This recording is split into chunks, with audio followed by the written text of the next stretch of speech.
بس میں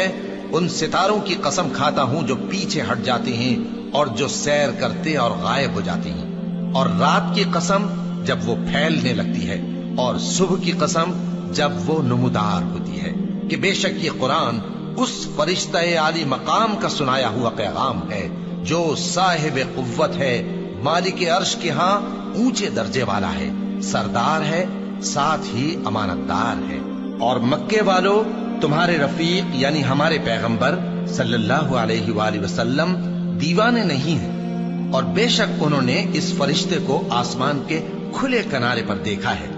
اور وہ غیب کی باتوں کے ظاہر کرنے میں بخیل نہیں، اور یہ کسی شیطان مردود کا کلام نہیں ہے۔ پھر تم لوگ کدھر جا رہے ہو؟ یہ قرآن تو تمام جہانوں کے لیے نصیحت ہے، یعنی اس کے لیے جو تم میں سے سیدھی راہ چلنا چاہے، اور تم لوگ کچھ بھی نہیں چاہ سکتے مگر وہی جو اللہ رب العالمین چاہے۔